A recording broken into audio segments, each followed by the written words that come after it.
Hi, my beautiful people. Oh my gosh, it's time for a haircut. My hair grows so insanely fast. Anyway, I got a pretty leisure day today. Got to the customer too late yesterday, and so I'm stuck here in New Jersey until Monday. Not my favorite place to be, but hey, it could be worse. I'm gonna make the most of it and get my stuff done that I need to get done. Oh my gosh, my truck is a mess.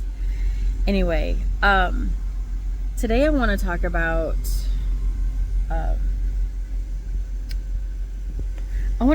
how God is so good, okay? And how a lot of you may question my methods, but there is a reason, and they typically work. Not always, but you know, the goal is for them to work.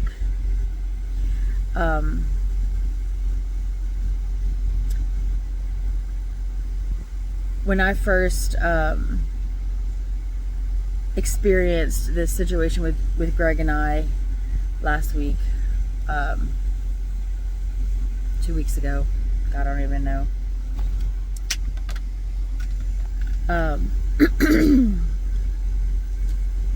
I questioned a lot of things, and was really not sure what the whole purpose of everything was, or why things were happening, why things were happening the way they were, and what I did wrong, and just I was questioning everything. And that's the thing with God.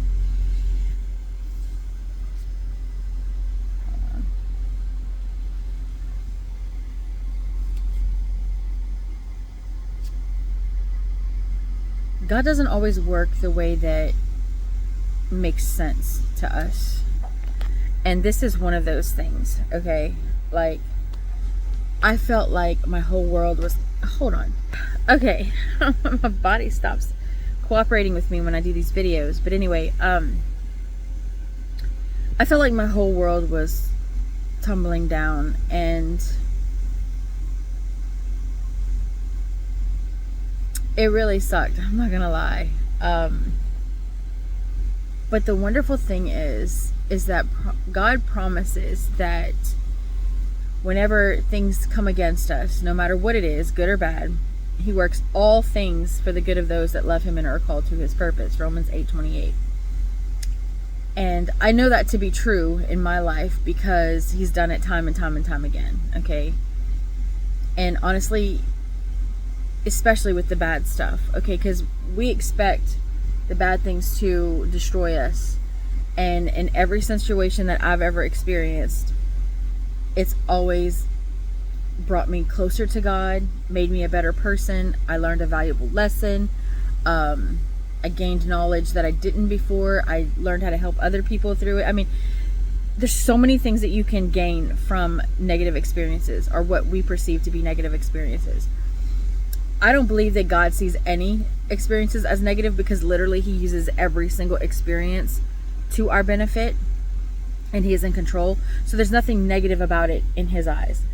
And it's to get our sights to align with His, so that we see everything as an opportunity and not a tragedy. Nothing has to be a tragedy unless we let it, okay? I am so eternally grateful for this woman, and the fact that the devil used her against my marriage, because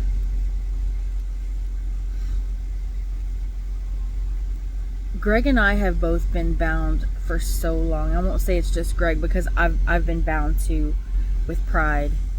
And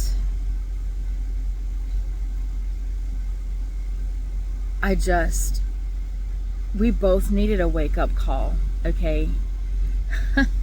I was so focused and so caught up on, like, Lord help me here.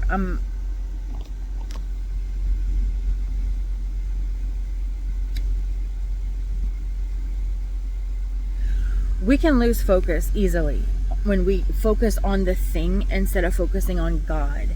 And that's I tend to do that sometimes. Like, I was so focused on, God, was that your voice? Or was that my voice? Was that Greg's voice? What, you know, I was so focused on what was said and who said it, instead of focusing on God and just saying, you know what, God, I want you to take me where you need me to go. Anytime we take our sights off of God, even though it's not like we're focusing on negative things. I wasn't focusing on an addiction. I wasn't, you know, obsessing over bad things.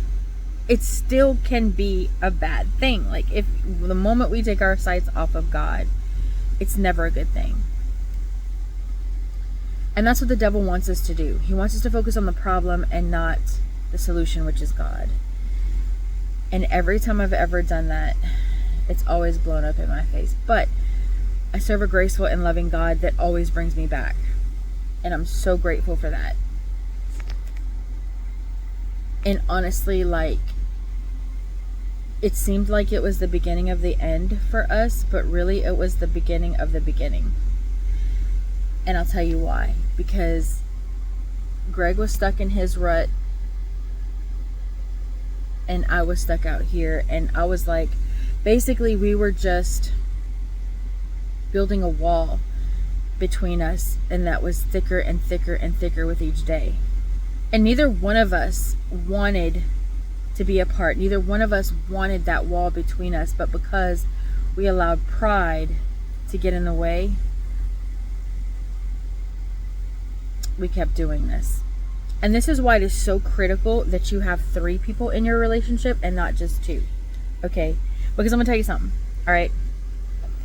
When you have just 2 people, like you and your spouse, and you don't have God, you are relying solely on human power to have the desire to stay and the want to do what you're supposed to do in your marriage.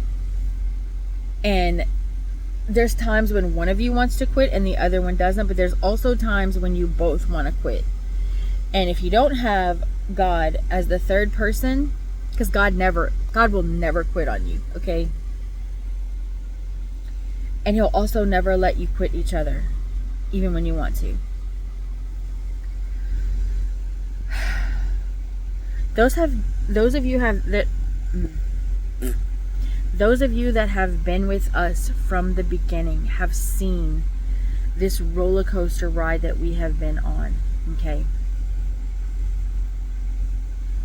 After I tell you what this whole situation did, I'm going to tell you why I haven't given up on this marriage, why I have stayed for so long. And it's not just because I felt like God was keeping me here. Because honestly, there were times when I thought he was telling me to leave. I do believe that he gave me the right to leave. I just couldn't do it. I said I could, and I said I would, but I never actually got to the point of doing it. And now I know why.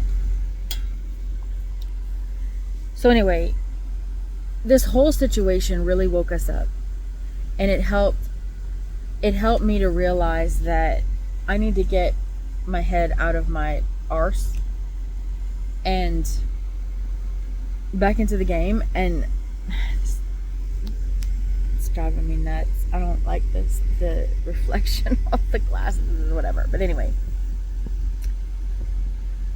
it helped me to get my head out my butt and see that I need to really start covering this man in prayer and start fighting on my knees instead of in my stubbornness. I cannot help this man, okay? I cannot help anyone. And I need to realize that that's not my job. My job is to cover him in prayer. My job is to intercede for him. My job is to love him. My job is to be the example of God's love in his life. Show him what it looks like to follow Jesus. I haven't done that. Not until like, I didn't start really doing it until like a few weeks ago, because I was so angry and too busy being betrayed and prideful. All of that's prideful. Too busy blaming him for everything. And God really humbled me and said, you know, you're not perfect either, Heather.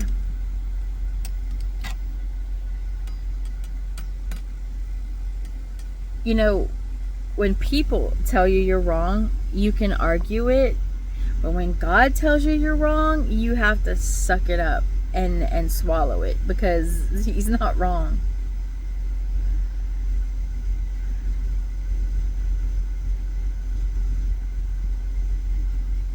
It woke us both up to see that, you know, how much we need each other, how much we love each other, and how much we want to be together.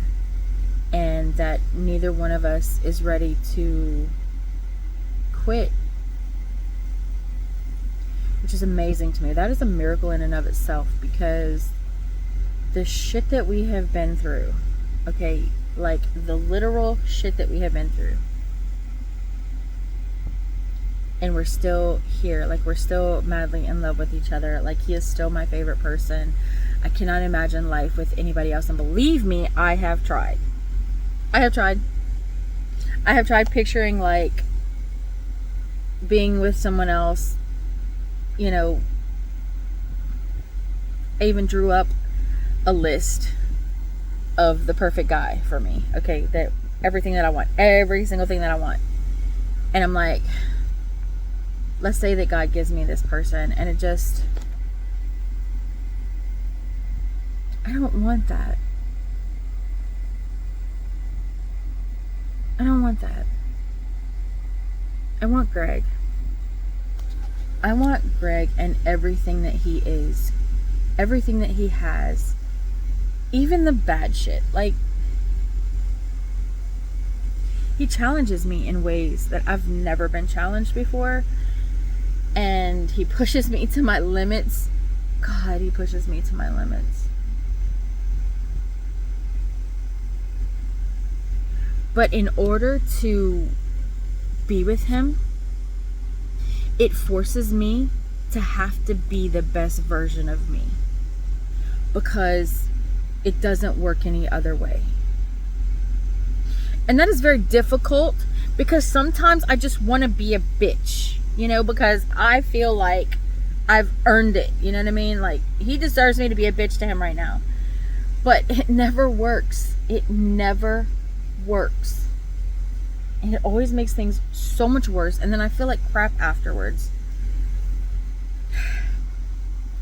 By the way, this is not really a Holy Spirit filled message. This is just me talking to you guys on a real level, like just one-on-one, just sharing ideas. I want you to know that I'm a real person. I'm not like in constant Christian mode all the time. I wish I could be. I mean,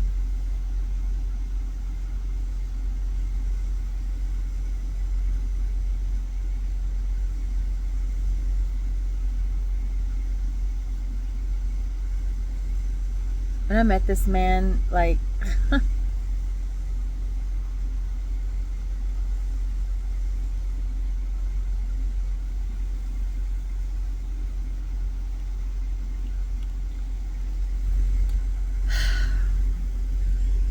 there's no one in the world like Greg for me. Like,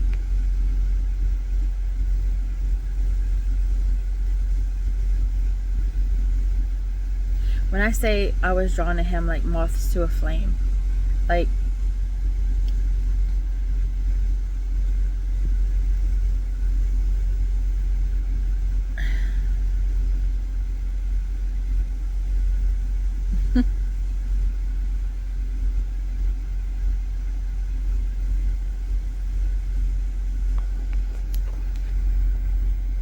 I'm gonna have to do this because this is distracting. I've thought of moving on. I have. And I can't do it. And I'll tell you why. Because the person that I would get involved with, they deserve to have me at my very best. They deserve to have all the love that I could give them, okay? I can't do that. Because I love Greg more than life itself. I love Greg more than I've ever loved anyone in my life. I cannot imagine loving anyone like I love Greg. I don't want to love anyone like I love Greg. Knowing that, I could never, ever, ever be with anyone else, because I could never give myself to anyone else fully. They'd only have a portion of me, because I've already given myself to Greg, and I'm not taking it back. I don't want to take it back. And I just got to the point where I said, you know what, God, I'm tired of trying to leave this man. And it's crazy because, like, the timing of everything, okay?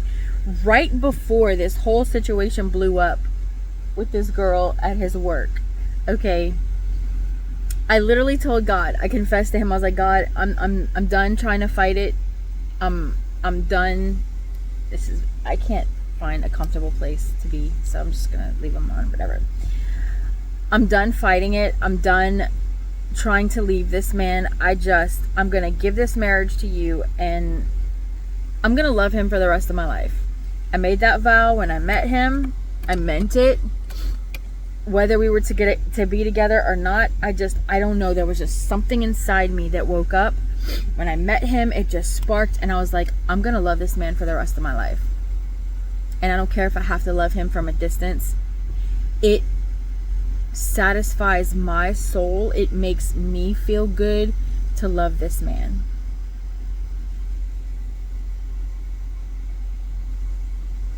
And I do. Oh my God, I do.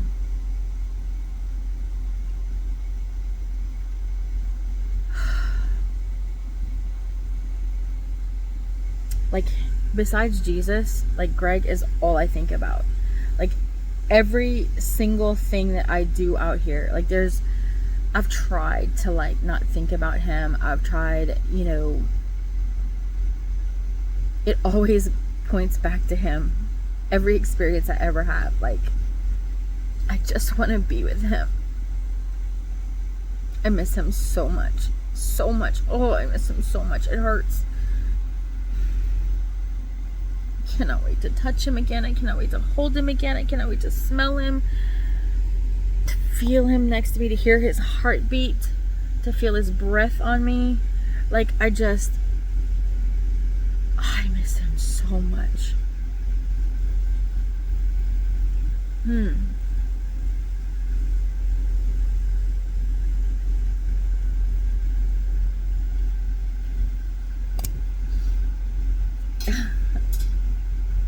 And when I finally released it to God and said, I'm just gonna love this man no matter what, like, I felt like this weight had been lifted off of my shoulders, and I felt lighter. And I was like, you know what, I can be single for the rest of my life, Lord. You're all I need, and I'm good.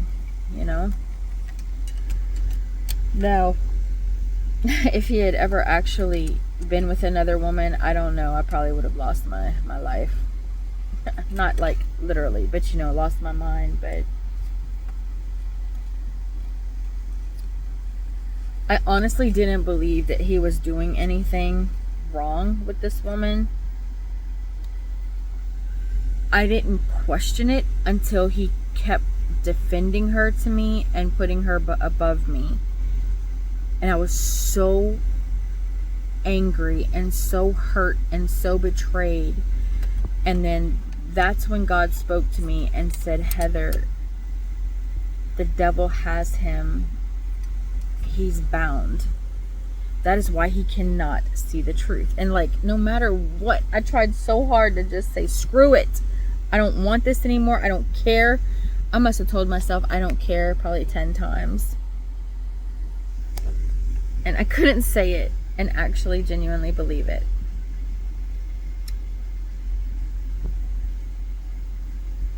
So that final day, that I had a conversation with him. The thing is, he wasn't even looking at the conversations that was being, like, he didn't see her responses to me. He didn't see how she sent all her dogs on me, and he didn't see how she's been obsessing over me this past week, posting on her social media every day about me and just like completely obsessed with me, right? She's still sending people, like, somebody came and friend requested us the other day, like 2 days ago, from the workplace, and I'm like, dude, what the fuck, dude? We're way past this. Like, get a life. Like, what is wrong with you? Seriously, what is wrong with you? So I checked my messages, and sure enough, somebody else had sent me a message. I'm like, golly, man, what the hell? Like, seriously, we done forgot about you, babe. We done forgot about you. We moved on. I suggest you do the same. You lost, okay? Go worry about your own man that, you know, you're so proud to have. But anyway, so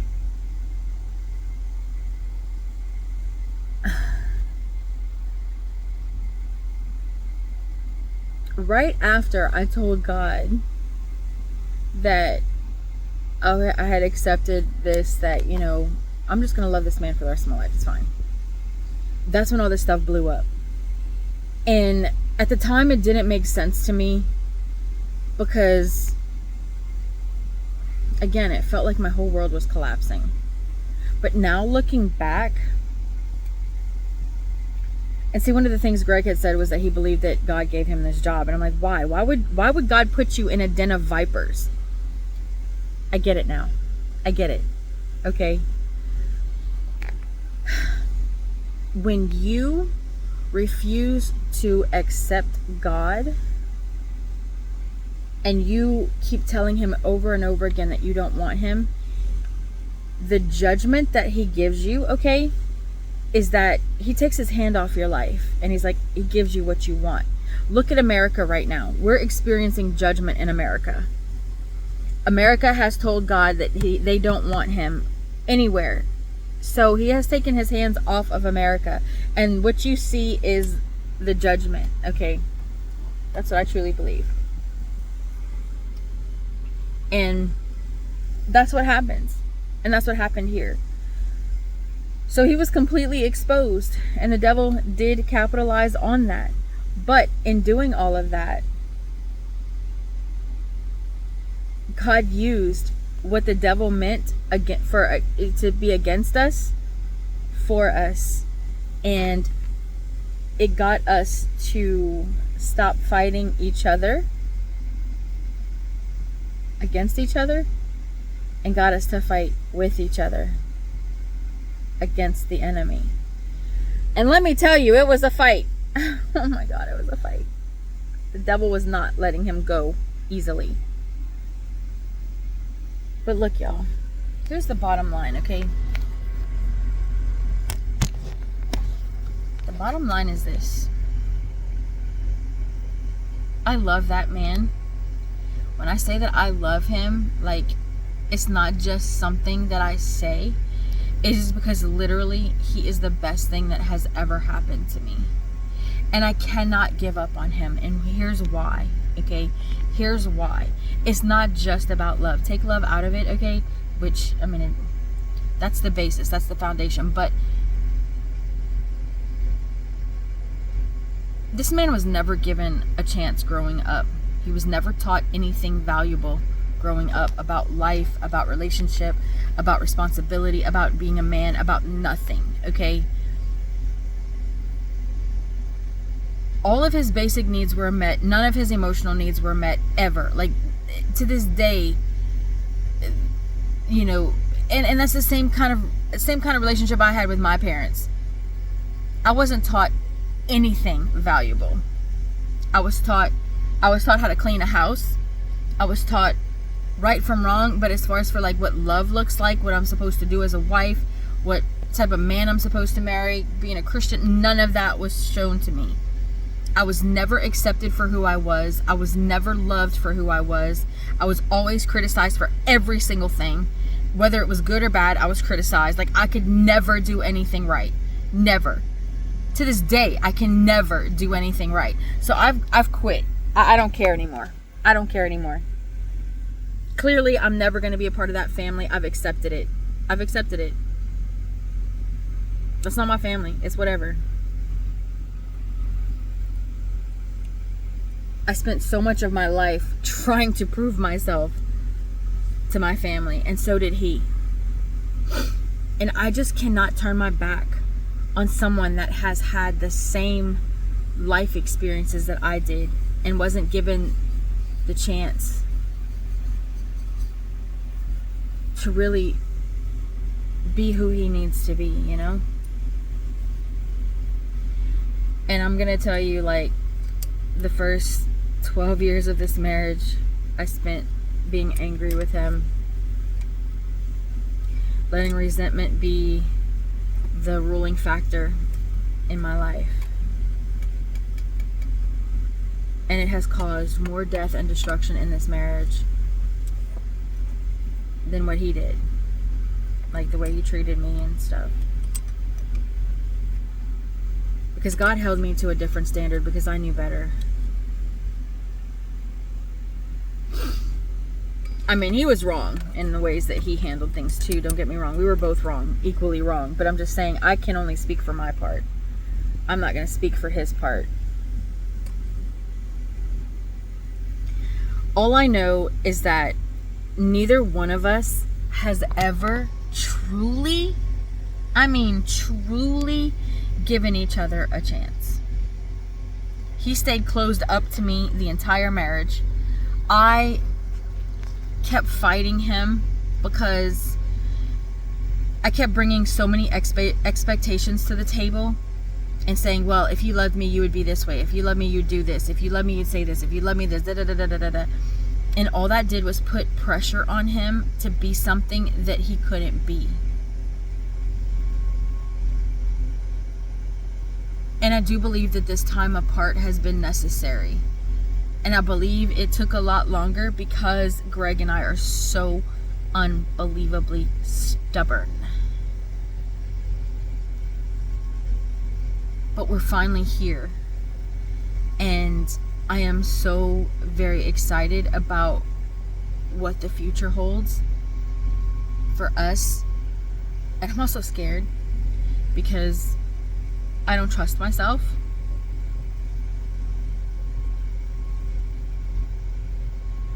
I just have to get to the point where I realize when I feel like there's too much Heather involved and not enough Holy Spirit, and just take a step back and say, okay, God, help me.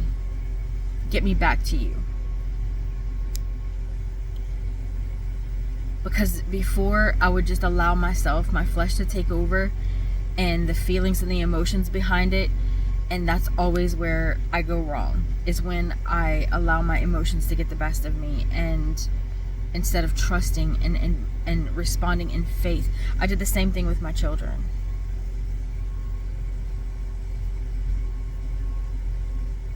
I've done it all my life, actually, in almost every situation. But I'm excited because I feel like I'm ready for this now. I understand the weight of it. I understand what it means. I understand that I'm going to have to pull the bulk of the weight for a while.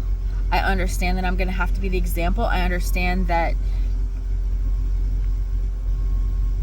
he's not going to be all of these expectations that I have of him. I just want him to be Greg, because Greg is who I fell in love with. And granted, a lot has changed since the seizure, since the operation, but he's still Greg. And he's still the most beautiful human being, the most precious human being to me. And I just want to love him. I just want to love him.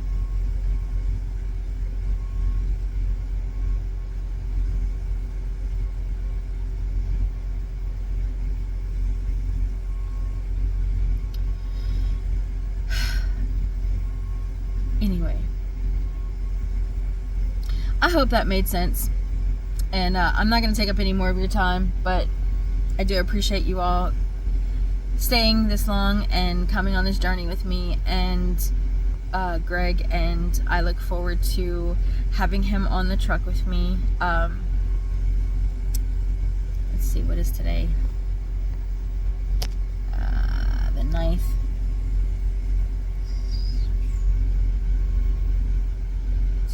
Days. 17 days. Yeah, because I posted it yesterday. 17 days. 17 days and counting. Anyway, I love you guys, and God is good all the time. It's hard for us when we're in the midst of a storm to keep our eyes on God, and He understands that. I know for me, I have to do it multiple times a day sometimes. Some days it's just like so easy. All I think about is Jesus, and I'm just like basking in His presence.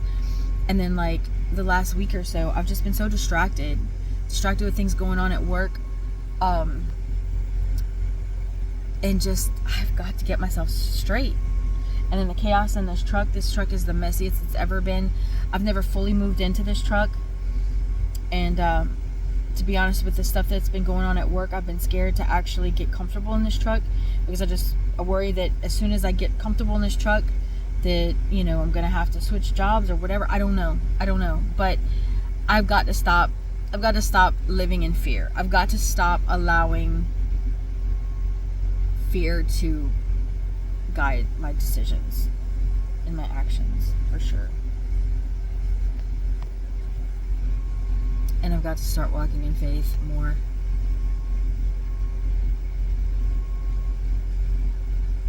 I don't know why it's so hard for us as humans to give everything to God.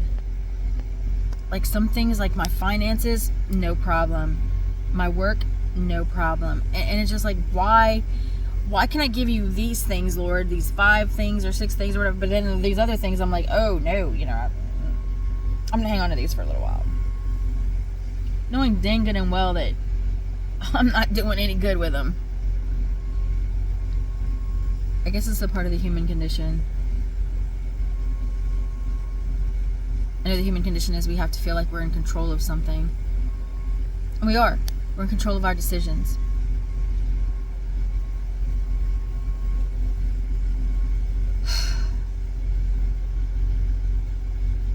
And the choices we make. Our actions. Anyway,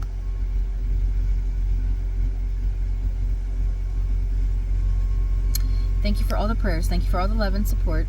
And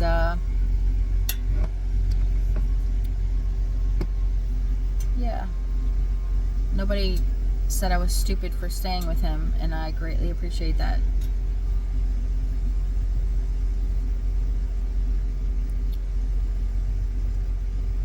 I did say that I didn't think he loved me. I did say that I didn't think he was a good man, and at the time I really felt that. But I truly do, deep down, I know he really does love me. Like I said in that one video, you can't fake that. I see it when he looks at me, when he touches me, the way he kisses me, and other stuff.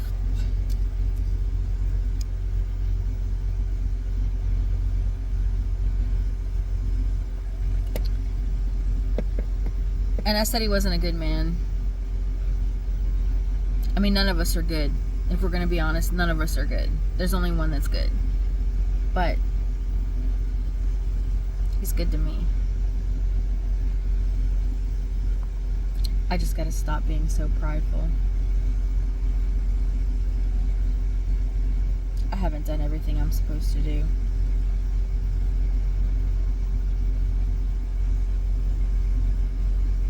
So many times God told me to shut up and pray, and I just couldn't shut up.